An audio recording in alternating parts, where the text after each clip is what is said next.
ایمان سے مضبوط ہونے والی دوستی۔ ایک مصروف محلے میں دو گہرے دوست احمد اور بلال رہتے تھے۔ دونوں 12 سال کے تھے اور نہ صرف اپنی تعلیمی قابلیت بلکہ اپنی دینداری اور نیکی کے لیے بھی مشہور تھے۔ ہر صبح وہ اکٹھے اسکول جاتے، ان کی گفتگو قرآن کی آیت اور اسباق کے بارے میں ہوتی۔ شام کے وقت وہ مسجد میں امام سعید سے قرآن سیکھتے اور کندھے سے کندھا ملا کر نماز پڑھتے۔ احمد اور بلال کو غریبوں کی مدد کرنے کا بڑا شوق تھا۔ ہر ہفتے وہ قریبی بیکری سے بچے ہوئے کھانا اکٹھا کرتے اور اسے ضرورت مندوں میں تقسیم کرتے۔ ان کی نیکیوں سے بہت سے چہروں پر مسکراہٹ آ جاتی۔ ایک جمعے کے دن احمد نے محسوس کیا کہ بلال کچھ پریشان ہے۔ وہ مسجد جاتے ہوئے غیر معمولی طور پر خاموش تھا۔ خطبے کے بعد احمد نے اس سے پوچھا، بلال کیا تم ٹھیک ہو؟ آج تم کچھ بدلے لگ رہے ہو۔ بلال نے تھوڑی ہچکچاہٹ کے بعد کہا، میرے والد کی نوکری چلی گئی ہے احمد، ہم کرایہ اور کھانے پینے کا خرچہ اٹھانے میں مشکل محسوس کر رہے ہیں، میں تمہیں اپنی پریشانی میں شامل نہیں کرنا چاہتا۔ یہ سن کر احمد کا دل بیٹھ گیا، اس نے بلال کو کبھی اتنا پریشان نہیں دیکھا تھا۔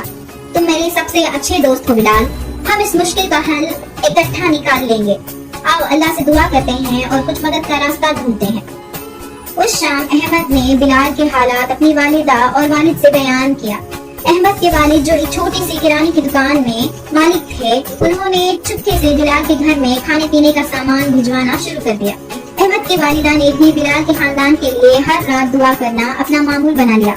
دوسری طرف اسکول میں احمد اور بلال نے ایک رفاہی منصوبے پر کام کرنا شروع کیا، یتیم بچوں کے لیے ایک فلاحی مہم۔ انہوں نے پرانی کتابیں اور کپڑے اکٹھا کرنے کا منصوبہ بنایا اور ان کے استاد نے اس کی بھرپور حمایت کی۔ دونوں دوست دل و جان سے اس مہم کو کامیاب بنانے میں لگ گئے۔ بلال نے اپنی ذاتی مشکلات کے باوجود کبھی ہمت نہیں ہاری، وہ اپنا پورا وقت اس نیک کام میں لگا دیا۔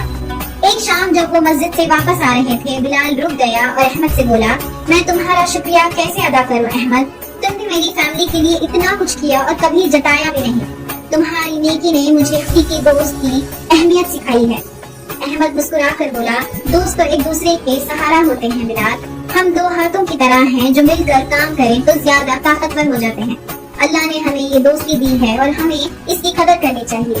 وقت کے ساتھ بلال کے والد کو نئی نوکری مل گئی اور ان کی پریشانیاں کم ہو گئی۔ ان کی فلاحی مہم اتنی کامیاب ہوئی کہ 50 سے زیادہ یتیم بچوں کو مدد ملی۔ ان کی محنت کو اسکول اور کمیونٹی میں سراہا گیا، لیکن ان کے لیے سب سے بڑی کامیابی ان کی دوستی کا مزید مضبوط ہونا تھا۔